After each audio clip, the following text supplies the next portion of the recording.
kerja. Bila dapat kerja ni macam tak best pula kerja ni. Nak di luar tak lepas, nak di telan tak lepas.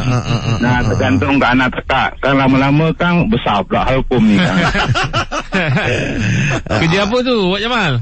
Kita kilang dari kita dapat kilang dari, tapi masalah dia bos tu bukan orang Malaysia. Jadi technician bawah pun bukan orang Malaysia. Jadi bila dia bagi arahan kat kita bagi arahan kat orang bawah tak nak dengar. Orang bawah ni suka jumpa bos pula melayan orang bawah. So kita dah macam tak ada function dah. Faham. Oh, dahsyat dah. Baiklah Cik Jamal. Tak apalah, sabarlah sebab baru nak hari ke-6 kan. Betul lah. Dia belum masa gini. Belum apa serasi lagi tu. Belum serati sehati sejiwa. Dia orang pun belum tengok Wak Jamal marah macam mana. Dia belum sehati sejawa je pasal kan. Wak Jamal agaknya dia tengok diam. Sekali-kala kena tegas sikit Wak Jamal. Ada rumah cakap abang ni dia ikut je, sekali abang tembak abang. Betul. Kalau rasa macam tak puas hati, tukarkan je bos tu kat tempat lain. Tak boleh. Bos dia. Kena tukar orang bawah lah. Belajar Ultraman tu. Okey Wak Jamal, terima kasih. Sabar banyak Wak Jamal dia. Bantuan banyak. Bantuan cepat. Lama kan dah lupa lah. Minum pagi kopi makan roti, pecah gula. Cantik. Hiburan pagi dengar radio. Sinar pagi nombor 1. Alamak, silang. Oh, makan butu bukan makan ni. Ulang balik. Boleh ulang balik. Okay. Minum pagi kopi makan sarapan tikam batu. Dengar radio waktu pagi dengar radio. Sinar pagi nombor 1. Itu dia. Terima kasih Wak Jamal ni. Kalau tutup memang keras. Allah Terbaik. Patut akan kena balas tu. Balas dengan pentun Wak Jamal. Dia kena makan durian serawa. Sebab bukan nombor 1, nombor 2. Salah makan. Salah breakfast. Ada salah breakfast. Bukan ikan batu. Okey. Kita tahu orang dalam situasi ni memang susah nak buat keputusan. Ya, betul. Tak nak boskan hati yang sini, tak nak melukakan hati yang sini. Macam mana pun kena buat sebaik mungkin lah. Dia sebenarnya erti kata lain lah macam tadi tu di luar mati mak, di telah mati bapak dia punya pair dia tu tarik rambut dan tepung. Betul. Rambut tak berselerak, tepung tak putus. Rambut tak putus. Dia dah ambil tadi tu, terpaksa aku sambungkan. Rambut tak putus, tepung tak berselerak. Itu dia. Dia macam baiklah ya. Jaga hati lah. Supaya jangan sana terusik, sini pun terasa. Macam gitu. Okey, teruskan bersama kami pagi di Sinar Menyinar Hidupmu, layan je. Ikuti Facebook Najib Asadok sekarang. Momentum. Wow, selamat pagi yang baru bersama dengan kami pagi di Sinar. Terbaca satu artikel Aim. Macam-macam lah orang nak membantu frontliners ni kan. Yang ini dia kedai cuci kereta tau. Okey. Siapa yang frontliner datang cuci kereta kat tempat dia, percuma. Untuk frontliners. Bagus lah sekarang ni kan. Nak bantu-bantu ni kan. Betul. Kalau kemudahkan lah untuk perniagaan diorang ni semua ni kan. Sebab kawas pun baru start beroperasi ni. Betul. Iyalah, dah boleh buka dah. Iyalah. Okey. Kita lagi dah gunting sendiri tu berapa hari lepas tu baru boleh dibenarkan gunting rambut Kan kau gunting sendiri. Tapi sebab kau pun dah tak tahan dekat dia. Tahan je. Sebab dia bukannya panjang ke bawah, dia melengkung ke atas. Melengkung dia melengkung, dia ketebal kan. Yelah, yang gulung-gulung kan. Ikal. Rambut kau kan ikal. Ikal. Ikal dah macam Goku. Dia macam api kepala tu kan. Okey, sekejap lagi kita ada baca tak selemak ya. Teruskan bersama kami pagi di Sinar Menyinar Hidupmu, layan je. Internet tarik 10 kali ganda lebih ramai pelanggan dan dapatkan tajaan kelas program roket pemasaran Momentum bernilai RM10,000. Ikuti Facebook Najib Asadok sekarang. Momentum. Kita ada Pakcik Nasi Lemak. Assalamualaikum Pakcik. Waalaikumsalam. Ulang nama dia sendiri. Yalah, tak sabar nak bercakap. Okey lah Pakcik. Ya. Kita direct dengan tajuk kita hari ni. Di luar mati mak, ditelan mati bapak. Maknanya dalam dilema lah juga ada ni. situasi tu. Pakcik ada suka orang dalam satu masa 2 orang. Uish. Tapi tak tahu nak kecikkan hati siapa kan. Alamak. Tak tahu siapa nak kecikkan hati siapa. Yelah kan kalau dah ada plan nak kecikkan hati siapa. Bukan. Tapi? Maksudnya kan dah pilih sini kan. Pilih kanan, kiri terasa. Yelah. Pilih kiri, kanan terasa. Macam mana boleh serentak pula tu? Perasaan dia perasaan. Dia lebih berperasan. Perasaan perasaan dia tu datang kan. Datang tu. Yelah. Pakcik buat apa, Pakcik? Kalau dah macam tu. Pakcik merantau. Pakcik tu macam malas nak pilih kan. Tinggalkan dulu. Pakcik merantau. Merantau. Merantau. Di sana menunggu di sini menanti lah. Pakcik merantau. Pakcik cakap daripada aku kecil ke hati salah satu ni, baik pakcik merantau. Pakcik merantau lah. Pakcik bawa macam bunjuk kain tu, pakcik campurkan lada, garam, beras, gula. Pakcik tengok siapa yang boleh asingkan. Macam nak kerja. Pakcik jumpa Pakcik? Jumpa lah. Sebab pakcik bawa tu dari rumah ke rumah lah. Semua ingatkan macam pakcik ni gila ni. Jual barang ke apa tu. Apa nak asingkan garam, gula kan. Pakcik kali ni memang pakcik bagi yang memang orang kalau tengok pun memang malas nak buat. Garam, gula, tepung. Susah betul pakcik tu. Mana pula nak diayak lagi. Dia asingkanlah tepung. Maknanya kalau kau boleh berpenat dengan aku sini, maknanya kau boleh lah dengan aku. Ada orang tu dapat dia? Dapat. Dapat. Tu yang pakcik tengok macam dia ni boleh. Makcik lah. Makcik lah. Makcik lah. Susah nak sampai sekarang kat rumah kalau masak pun pakcik sekali kan je. Pandai lah. Tahu berapa masak tu. Dia punya bor lah. Dia punya bor lah. Pakcik lagi sabar. Kenapa? Rupanya pakcik tengok benda tu tak pusing. Dia order delivery sekarang. Dia lagi pandai. Dia lagi pandai. Yelah. Betul lah pakcik dapat bini macam tu. Dia lagi bijak. Sebab pakcik tak jadi apa. Okeylah pakcik, terima kasih untuk cerita pagi ni pakcik ya. Best cerita pagi ni. Okey. Jumpa esok pakcik. Pagi di Sinar. Saya buat lagi. Sinar Hidup Mu, layan je. Tak payah pakcik.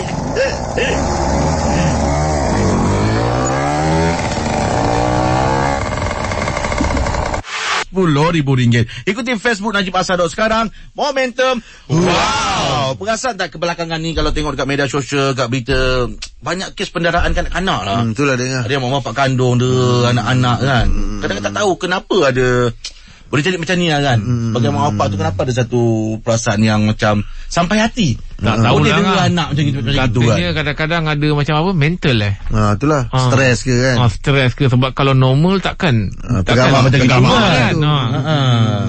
Okey, jadi borak jalapan pagi ni kita akan bersama dengan seorang ketua penolong pengarah kanan bahagian kanak-kanak daripada Jabatan Kebajikan Malaysia. Kita bersama dengan Puan Rafida binti Abdul Aziz dan kita nak bincang tentang penderaan kanak-kanak ni ya.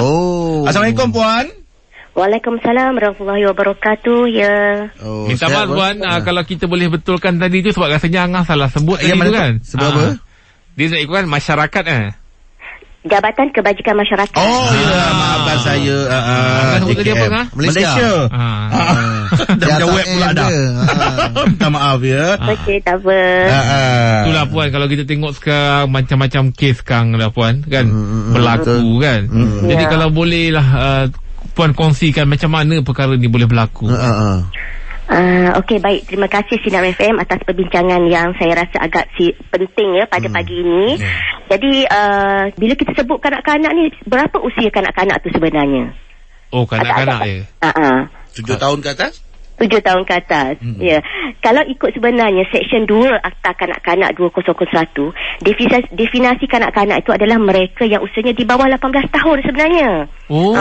Ramai orang salah faham, ingat 7 tahun, 8 tahun. Sebenarnya usia kanak-kanak itu yang kita kena lindung adalah di bawah 18 tahun. Itu kanak-kanak lah tu ya? Ya, itu definisi kanak-kanak di bawah di negara kita ni.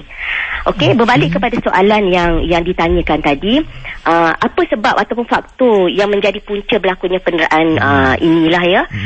Sebenarnya banyak faktor-faktor yang kita boleh tengok, dan faktor-faktor ini juga saling berkait antara satu sama lain.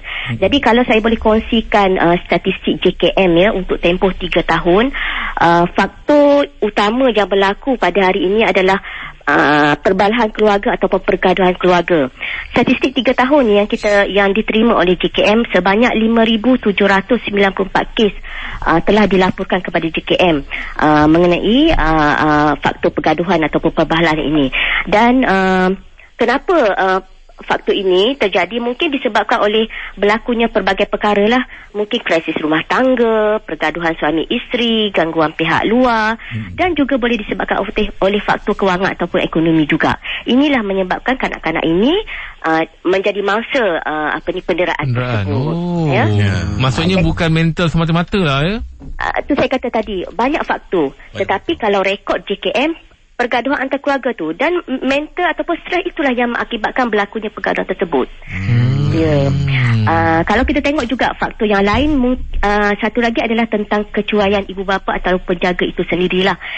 Statistik yang direkodkan oleh JKM juga, untuk tempoh 3 tahun juga kita tengok bahawa sebanyak 4,241 kes kanak-kanak yang menjadi mangsa penderaan ini disebabkan oleh kecuaian ibu bapa itu sendiri. Jadi faktor kecuaian ini mungkin kita tengok beberapa aspek lah. Antaranya macam kes-kes yang lepas kita tengok kanak-kanak ditinggalkan dalam kereta sehingga berlakunya kematian, terjatuh dari eskalator di pusat beli belah, jatuh bari bangunan, ataupun kanak-kanak ini dibiarkan pergi ke kedai ataupun ke pasar malam tanpa pengawasan orang dewasa. Ini juga menjadi faktor kepada kecuaian ibu bapa yang menyebabkan berlakunya penderaan ataupun perabaian kanak-kanak itu sendiri. Borak Jalapan, kita akan terus bersama dengan Puan Rafida Abdul Aziz selaku Ketua Penolong Pengarah Kanan Bahagian Kanak-Kanak Jabatan Kebajikan Malaysia. Dan topik kita pagi ini ialah penderaan kanak-kanak. Ya, teruskan bersama kami pagi di Sinar, menyinari hidupmu, layan je. RM10,000. Ikuti Facebook Najib Hassan sekarang. Momentum. Wow. Bodak Jalapan, kita masih lagi bersama dengan Puan Rafida selaku Ketua Penolong Pengarah Kanan Bahagian Kanak-Kanak daripada Jabatan Kerajaan dan Masyarakat. Dan topik kita pagi ini ialah Jabatan Kebajikan Masyarakat. Jabatan Kebajikan Masyarakat. Dan topik kita pagi ini ialah penderaan kanak-kanak ya. Itulah Puan, tadi saya tertarik dengan penerangan daripada Puan tadi, mengatakan bahawa pengabaian juga merupakan satu jenis soal penderaan lah kan. Betul kan? Jadi kalau adakah maksudnya pengabaian ni kalau seorang tu atau penjaga tu gagal untuk menyediakan keperluan asas macam untuk pembangunan dari segi kesihatan, pendidikan, adakah itu dianggap sebagai satu penderaan juga? Betul. Pengabaian juga adalah satu bentuk penderaan. Dan kalau boleh saya kongsi sedikitlah dari segi perundangan ya. Seksyen di bawah Seksyen 17 ia juga termaktub yang mana sekiranya kita mengabaikan anak-anak kita sendiri ya, ia juga boleh dikategorikan sebagai penderaan dan ibu bapa atau penjaga tu boleh dikenakan secah sebenarnya. Sebab pengabaian ni pun banyak jenis sebenarnya. Pengabaian ni mungkin dari segi kita abaikan dari segi makan minum, dari segi tempat tinggal, dari segi pendidikan dan sebagainya. Ini semua bentuk-bentuk pengabaian yang secara tidak langsung boleh memberi kesan kepada kanak-kanak kalau kita tidak lindungi mereka. Macam kanak-kanak ni Puan, kalau kata dia kena dera ni, macam mana kita nak advise dia ataupun kita nak nasihat dia kalau yalah di awal umur dia, kalau kata 7-8 tahun, kadang-kadang ada kanak-kanak yang bila dia kena tu dia diam, tak nak berkongsi kan. Ya, budak-budak. Budak-budak kan dia takut, malah bila nak bagi tahu dengan kita tu dia rasa macam kena marah ke nanti macam mana kan. Jadi pendekatan yang macam mana tu Puan yang boleh kita gunakan untuk nak bagi tahu dia kalau ada apa-apa bagi tahu. Buat ni salah, buat Betul. Saya yakinlah tak semua kanak-kanak ni dia suka bercerita. Kadang-kadang anak kita ni ada yang jenis yang cakap banyak, ada yang tak suka bercakap, ataupun ada yang pendiam kan, bila dipaksa-paksa barulah bercakap kan. Jadi ada anak ni berbeza-beza karakter dia. Dan kalau kita tengok ya, bagi kes kanak-kanak yang mungkin didera secara fizikal, seksual ataupun emosi ni, bukan mudah untuk kita nak dia ni bercerita ataupun meluahkan perasaan. Tambah lagi kalau penderaan itu dilakukan oleh orang yang rapat dengan dia, contohnya ibu atau bapa dia kan. Jadi mungkin kita boleh tengok ya, pertama sekali sebenarnya bila kita nak anak-anak ni bercerita, kita kena bagi keselesaan dululah kepada anak-anak kita. Jangan terus bertanya, jangan terus soal dan sebagainya. Tetapi kita boleh gunakan elemen-elemen untuk dia selesa dulu. Mungkin kita boleh buat secara aktiviti, permainan yang bersesuaian kan, supaya dia rasa tenang, rasa stabil ya. Dan salah satunya adalah terapi lukisan itu sendiri. Boleh salah satu kaedah yang boleh dia meluahkan perasaan dia. Jadi bila dia dah wujud rasa selesa tu, barulah kita boleh tanya apa masalah yang dihadapi. Tapi yang penting kita sebagai orang dewasa, kita kena jadi pendengar yang baik lah. Dan kita respon bila kanak-kanak itu mula bercerita. Itu antara yang boleh kita laksanakan ya. Dan penting juga untuk saya kongsi, sebenarnya kita tak boleh nak buat penghakiman apa yang diceritakan oleh anak-anak. Kadang-kadang kita ni orang dewasa suka kita, bila anak tu bercakap, kita terus kata, alah kau ni bohong lah, tipu lah kan. Jadi ini menyebabkan kanak-kanak ni dia tak minat lah nak bercerita dengan kita. Betul lah tu. Ya. Dan satu lagi pada saya lah, saya nampak sebenarnya kadang-kadang kita tak perlu tengok, tak perlu bertanya pun, kita dah boleh tahu juga perubahan ataupun tingkah laku anak-anak ni ya. Contoh kalau penderaan seksual, anak-anak ni kalau didera secara seksual, dia boleh mempamerkan keadaan ia tertekan ya dari segi perubahan emosi. Mungkin dia menangis tanpa sebab, dia jadi nak sukar untuk nak berenggang dengan orang yang rapat dengan dia, jadi marah. Kalau tidur tu mungkin dia akan mimpi yang buruk-buruk, ataupun dia mungkin terkencing tengah malam. Ini semua kita boleh nampak simptom-simptom yang kita rasa ada yang tak kena pada kanak-kanak itu. Ya. Jadi pada saya kat sinilah penjaga ataupun siapa saja yang menjaga anak-anak ni kena alert. Kena alert sepanjang masa keadaan mereka. Dan yang penting sekali, didik anak-anak ini dengan sentuhan-sentuhan selamat. Apa tu sentuhan yang selamat sebenarnya? Jadi kita tengok ya, ada sentuhan yang baik dan ada sentuhan yang tidak baik. Contoh sentuhan tidak baik tu, contohnya macam kita bahagian-bahagian anggota sulit kita ataupun private part kan. Jadi kanak-kanak ni kena diajarlah, kalau ada orang yang sentuh dekat bahagian-bahagian tersebut, dia kena bagi tahu itu adalah tidak boleh. Jadi kat sini pendidikan itu pentinglah untuk kanak-kanak yang tahu di mana tempat-tempat ataupun sentuhan yang baik dan juga tidak baik. Alright. Kita akan bersama dengan Puan Rafidah, dan topik kita pagi ni adalah penderaan kanak-kanak. Iaitu akan bersama kami pagi di Sinar Menyinari Hidupmu, layan je. Saya meniaga. Wow, borak jalapan kita masih lagi bersama dengan Puan Rafidah selaku Ketua Penolong Pengarah Kanan Bahagian Kanak-Kanak di Jabatan Kebajikan Masyarakat ya. Dan topik kita pagi ni adalah penderaan kanak-kanak. Puan, di topik yang terakhir ni, macam Puan kata tadi kan, kita sebagai penjaga mak bapak perlu alert pada anak-anak ni kan. Betul. Dan kita juga hidup bermasyarakat ni. Jadi sebagai masyarakat ni, apakah peranan orang sekeliling untuk memastikan anak-anak ni sentiasa dilindungi? Okey, baik. Kalau tengok ya, jumlah kanak-kanak di Malaysia ni ramai sebenarnya. 1/3 daripada bilangan keseluruhan penduduk negara kita adalah kanak-kanak. Dan mereka ni memang aset negara yang sangat penting yang akan menerajui negara kita pada masa akan datang kan. Betul. Jadi perlindungan untuk kanak-kanak ni dia memang dah termaktub di bawah Perlembagaan Malaysia, Akta Kanak-Kanak dan juga Konvensyen mengenai hak kanak-kanak yang kita telah pun tanda tangan, negara kita tanda tangan. Jadi perserikatan sosial ni sangat memainkan peranan penting untuk memastikan kanak-kanak ini berada dalam keadaan yang selamat ya. Faktor persekitaran mungkin kita boleh tengok kepada rakan sebaya mereka, media sosial, kawasan tempat tinggal, kejiranan dan juga lain-lain lah. Jadi dalam masyarakat, sebagai sebuah masyarakat ya, kita kena berpegang bahawa tiada sesiapa yang harus didera, terutamanya kanak-kanak. Jadi kita sebagai jiran, sebagai rakan sekerja ya, keluarga, kita memainkan peranan kita. In fact sebenarnya Seksyen 29A ya, Akta Kanak-Kanak 201 memperuntukkan sesiapa sahaja boleh melaporkan kes-kes penderaan kanak-kanak ini ya. Dan pelaporan ini boleh dibuat sama ada kepada pihak polis ataupun kepada hospital terus untuk bawa kanak-kanak ni pemeriksaan dan juga rawatan kalau disyaki dia dera.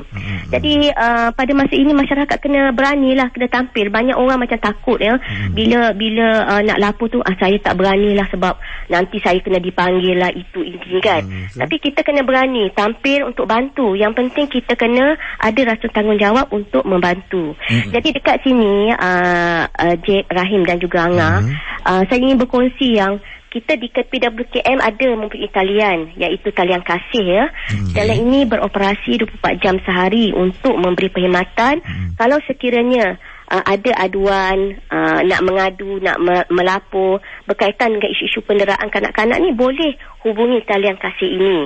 Jadi talian kasih ini boleh dihubungi sama ada terus panggilan ke 15999 ataupun boleh juga secara WhatsApp ya, ke talian 019-2615-9999. Saya ulang lagi, panggilan terus 15999 ataupun WhatsApp ke talian 019-261-5999. Jadi dengan cara yang mudah sekarang ni talian ini boleh beroperasi dan kita dengan mudah boleh hubungilah kalau kita ada dengar jiran tetangga kita yang mana dengar anaknya menangis tak henti-henti ya, tengah malam menangis, tapi kena tengok jugalah, kadang-kadang menangis tu mungkin nak susu. Betul, kan mak bapak minum mati kan.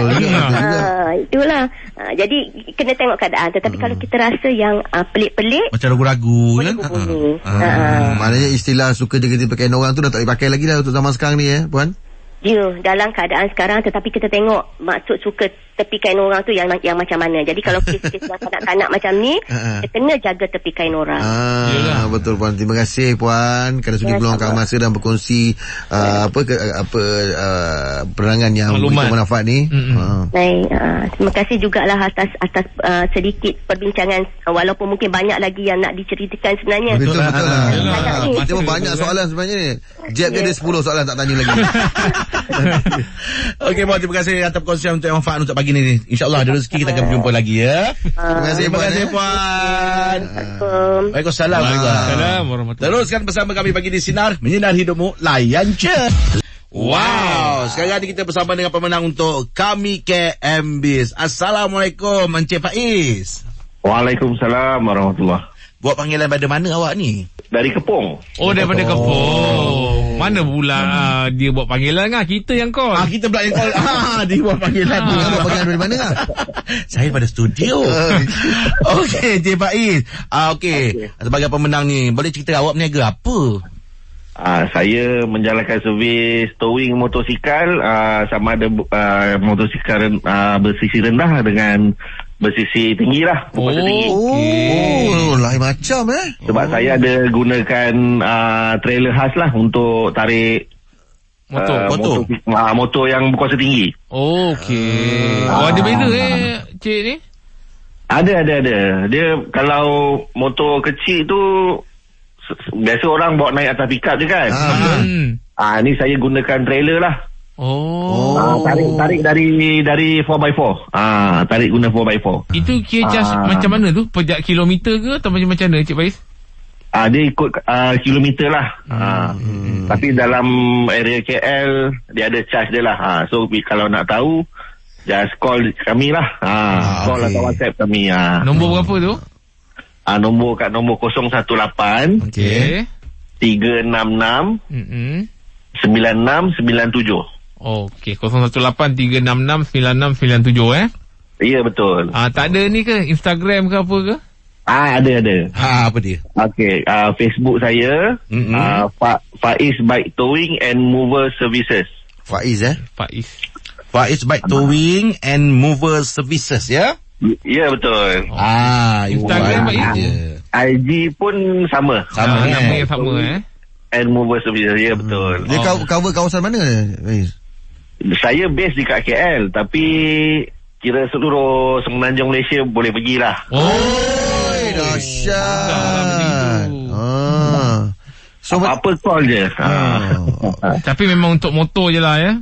Motor sajalah. Motor saja. Okey, biasa tak ikut pilihan pada pengguna tu lah, nak hantar ke rumah ke kedai ke pulang lah. Ya, betul. Okey, baik. Ya, tak ada sekali lagi ya. Baik, terima kasih. Sama. Assalamualaikum. Waalaikumsalam warahmatullahi. Ini kira dia berniaga servis lah Yelah, betul lah tu. Satu Malaysia dia cover tu. Betul lah. Betul lah, kita kadang terfikir kan, motor kadang payah juga kan, terpaksa panggil member kena angkat. Ini dah senang lah. Betul. Kita pun kena ambil lah kan. Member saya pernah kita, yelah motor kan, naik dia punya pick up, nak naik kan dulu susah. Dia dah naik kan, dia tak ada ruang untuk dia nak turun. Dianya sebab bila motor dah naik, dah penuh, dia nak keluar tu dah satu hal lah. Dah lantar dia lah. Dia motor lain. Dia motor lain lah. Tak, motor tinggal lantar dia je. Teruskan bersama kami pagi di Sinar, menyinari hidupmu, layan je. Wow. Sekarang kita dah segmen untuk cerita di sebalik lagu. Okey, kita bersama dengan Encik, maafkan saya, Encik Ramli Abbas. Allahu Akbar. Ramli Abbas Encik Ramli Abbas daripada mana ni? Daripada Taiping, Perak. Okey. Wah, Taiping. Apa tu? Bola lepas berenang ke?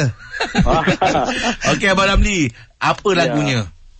Lagu Kuala Lumpur. Wow, cerita dia. Liket tu. Pasal dulu masa lepas sekolah dulu kan, teringin sangat nak bekerja di Kuala Lumpur. Okey. Masa tu okey. Masa tu tengok kawan-kawan pergi sana seronok, bila balik hari raya tengok dia orang balik, ada yang beli motor, ada yang nampak pakai baju cantik lah. Saya masa tu duduk kat Teluk Intan. Okey. Jadi kat Teluk Intan tu buat bendang lah, sawah padi je lah. Dari kampung lah. Habis sekolah tu, tak ada apa-apa, tunggu musim menuai, lepas tu nak bajak sawah itu je lah kerja, lepas tu relax je lah. Tu yang terasa nak pergi kerja kat Kuala Lumpur tu. Lepas tu saya ikutlah kawan saya. Pergi juga. Pergi kerja kat Sungai Wei, kerja kilang. Sungai Wei banyak kilang tu. Masa tu kilang apa tu? Kerja kilang kat Sungai Wei tu, kilang macam-macam kilang. Kerja seminggu berhenti. Kenapa? Kerana tak ada modal masa tu. Yelah. Mana beli nak makan, mana nak tempat tinggal. Lepas tu dapat seminggu dapatlah RM50. Cari kerja kilang lagi. Itu kisah dia ya. Masa tu duduk kat Kampung Medan, pergi kerja jalan kaki dekat Sungai Wei tu. Betul. Sungai Wei.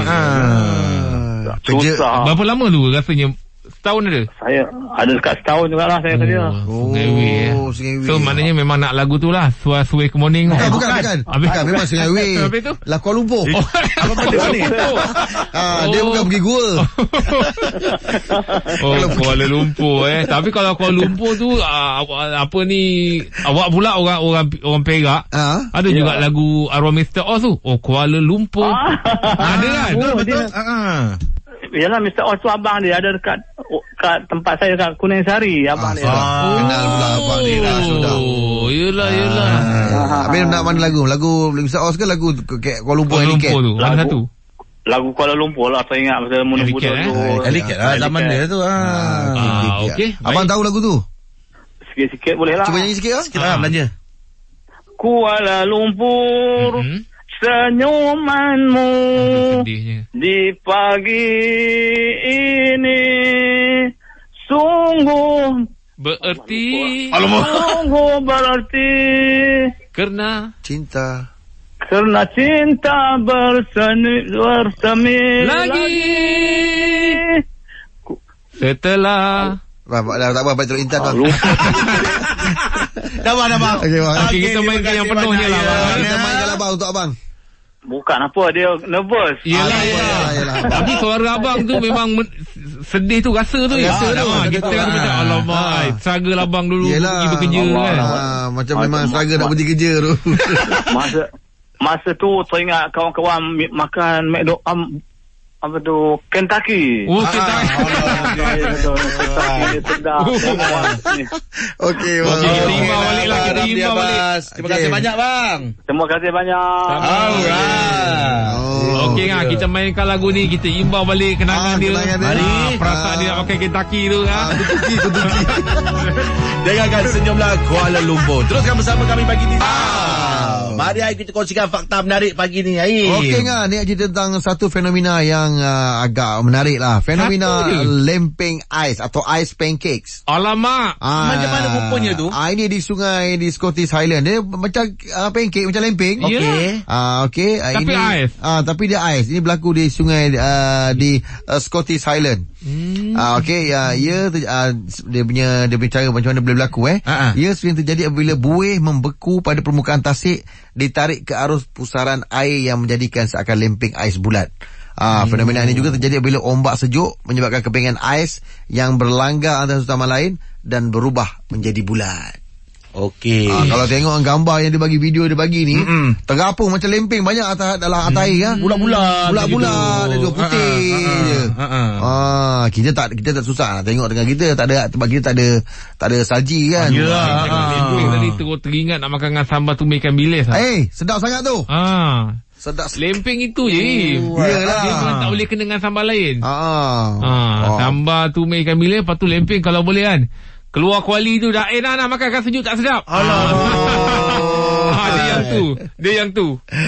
Kalau dia sejuk dia macam kurang sekian. Dia keluar daripada kuali. Ambil dulu. Siapa nak makan dulu ni. Yelah, tengah panas. Yelah. Lempeng pun kena pandai buat. Yelah. Dia jangan jalan tebal sangat. Dia jenis yang tolak pakai jari koyak tu. Ada. Tolak koyak tu lembut. Itu yang memang tak sadar 10 keping dah tu. Rumah saya pula sekarang memang kerap buat lempeng ni. Saya suka buat. Tapi cuma dia tak ada pakai ikan bilis lah. Dia buat sambal sardin. Jadi kena. Dia pula step bang, kalau nak sedap dia kata lenyek je isi dia tu. Allahu Akbar. Bagi hancur makan dengan sekali. Apa tu ambil yang lempeng sekali. Oh lama. Berhenti lah.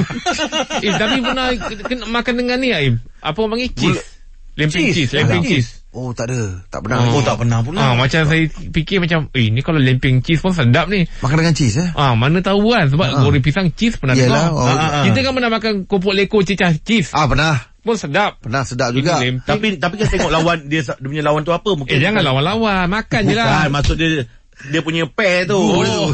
Kalau pisang cheese dia makan dengan gula coklat okey lagi, tapi ni dia sambal. Cheese nanti sambal kan kena mentah. Dia tolak idea aku mentah-mentah. Bukan. Ni satu idea boleh buat berniaga juga.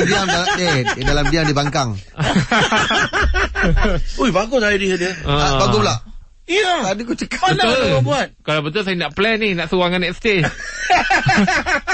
Pion coklat. Rojib je kau. Tabur cheese. Taburkan cheese. Kenapa ni? Naik je lah. Tapi ini kira idea asal kau. Print. Apa orang panggil tu? Maipo. Pergi print cepat. Okey. Baik, itu kita boleh kongsikan untuk fakta menarik. Teruskan bersama kami pagi di Sinar Menyinari Hidupmu, layan je. Assalamualaikum Imam. Waalaikumsalam. Manjanya. Rais nak tanya Imam. Ya. Dia tanya bagaimana nak buang perasaan dendam dalam diri kita, Mam? Subhanallah, ni satu sifat yang sifat yang tak bagus, yang dia jadi barah. Barah ni dia ada stage dia. Stage 1, stage 2, stage 3 kan. Tapi Nabi ni kalau dia tengok, dia tak suka orang yang jurah fauqa salat. Orang yang kalau bergaduh tu, dia bergaduh lebih daripada 3 hari. Nabi tak suka. Nabi kata cepat-cepat pergi tegur semula. Sebab parah tu makin mendalam. Kemudian ada juga ayat Al-Quran. Nabi kata, Al-Quran suruh kata, kamu ini maafkanlah orang. Dan lepas tu Quran kata, jadilah orang yang pemaaf, buatlah benda kebaikan. Maksudnya kalaulah kamu rasa dendam, kamu buat benda kebaikan ni, dia boleh melupakan apa benda yang orang duk buat jahat kat kita. Kita buat je. Orang maksudnya kita lupakan kesalahan orang pada kita. Kan? Kalau dendam salah. Dan ada ayat Quran berjaya, wa'arid anil jahil, disambung ayat yang sama. Tinggalkanlah golongan-golongan yang jahil. Contohnya lah, ada orang buat jahat, lepas tu dia duk ganggu kita. Bahkan Quran kata, tinggalkan orang-orang macam ni. Melainkan dia buat kezaliman yang kita kena lawan balik, pertahankan balik, itu cerita lain. Tetapi kalau pendam dalam hati, dendam yang bersangatan, dia tidak bagus. Dia jadikan kita ini semakin hari semakin, orang kata apa, barah makin teruk. Jadi biar kita lah ni memaafkan, dan kita minta ampun minta kepada Allah SWT untuk melupakan dia, dan kita minta kepada Allah SWT mengampunkan dosa dia. Itu satu tingkat yang paling dahsyat lah. Mungkin dia akan datang balik minta maaf kat kita kan, kita bukan tahu. Betul kan. Okey, baik Mam. Terima kasih banyak Mam. Alhamdulillah, selesai satu kekeliruan. Hebatkan oleh Najib Asadok dan Momentum Internet. Tarik 10 kali ganda lebih ramai pelanggan dan dapatkan tajaan kelas program roket pemasaran Momentum bernilai RM10,000. Ikuti Facebook Najib Asadok sekarang. Momentum. Wow. Hari tu kan saya ada cerita yang pasal pengantar makanan tu. Dia orang order. Lepas tu sampai orang tu tak ada. Oh, tak, yang mana ni? Ada. Maksud saya awal-awal tu minggu lepas saya ada orderkan pula. Ada ceritakan. Alah, kesian lah Rana tu. Dah sampai dah lepas tu tak ada orang. Memang ada cerita? Ada. Kebetulan ni kawan saya memang Rana hantar makanan hari Jumaat tadi. Dia kena lah. Kesian lah Jeb. Orang order 100 lebih kau. 100 lebih sampai kat rumah orang tu. Dia kata dah lah tunggu dekat 15 minit. Dia kata dia Rana hantar barang makanan apa semua. Dia kata dia dalam hati dia menunggu. Mungkin dia kata ada baby ke apa ke, orang ni lambat angkat telefon apa semua kan. Kesudah dia nunggu orang tu tak ambil makanan. Kesudahnya tak sampai orang tu. Kesian orang ni kan. Betul. Dia pernah terjalan raya apa semua kan. Memang tugas dia. Tetapi agak-agak lah kan. Lepas tu orang nak kena ganti pula yang kau order apa semua. Ada pula yang dengki tu kan, bergurau tak kena tempat. Orang tuan-tuan masuk kat kubur Cina. Ada. Saya terbaca tadi betul. Budak buat video. Jangan, dia kata beragak lah sikit. Nasib baik petang. Kalau malam dia kata gitu. Tak bawa ada lain order nanti. Dia tunjukkan video ni. Dia keliling. Dia tunjuk jangan kita gua juga. Kita ni ngantor kan. Janganlah sampai macam gini sekali. Betul lah. Janganlah, kalau tak ada kerja janganlah buat kata orang tu apa, menyanyi orang tu. Orang bekerja. Betul, dia kerja trip lagi. Allah. Nak ambil kesempatan sekejap. Apa dia? Ucapkan kepada wife saya lah. Happy anniversary yang kelima lah. Wah, tahniah. Dia ada post kan. Saya sedih lah tengok hari tu tengok rumah awak buat surprise untuk mak dia nangis lah. Saya tengok juga tu. Saya tengok juga tu. Nak pergi tak boleh, dia jauh. Mak itu dia je lah. Kita tak tahan tu bila mak menangis tu. Aduh, berkenal tu. Macam mana tu? Tengah meniaga kan tu. Tapi cute dia panggil nama awak Aim. Lepas tu bila cek dia dapat kek lagi banyak daripada kita orang meniaga ni. Oh iya ke? Orang jatuh, kawan jatuh. Maknanya orang baik tu Orang sayang. Sebab tengok cara yang suka support tu. Buka kan. Akan ada yang antok-antok. Kawan-kawan nanti. Mak kita berniaga je. Betul tu. Allah Akbar. Semoga mak kita semua diberi kesihatan yang baik. Pusingkan bunga. Bang, lagi sekali tahniah happy anniversary tahniah. Semoga bahagia sampai jannah bang Bila tahniah ni? Hari ni lah. Ada surprise lah hari ni. Tak ada kot. Mana keti Kau nak minta saya masak ke apa, beritahu lah. Alaim, surprise kan tak payah call ni. Call je. Kalau apa-apa nak order makan ke apa. Yelah, betul lah tu. Senang lah. Tengok apa plan dia. Kita dah sampai penghujung hari ni dan kita nak ucapkan terima kasih kepada order ni. Apa tu? Sekarang kan dia orang kan semua hantar delivery kan. Minta tolong hantarkan mak dia tu buat surprise. Maksudnya bila mak dah kat sini. Letak dalam beg tu. Okey. Kita dah ucapkan terima kasih kepada friends kita dah sebentar nanti terus mendengarkan bersama dengan Dina Nazir dalam Solo Sinar. InsyaAllah besok kalau ada rezeki kita akan berjumpa lagi. Salah silap kami mohon ampun dan juga maaf ya. Assalamualaikum warahmatullahi wabarakatuh. Pagi di Sinar, menyinari hidupmu, layan je. Terima kasih semua.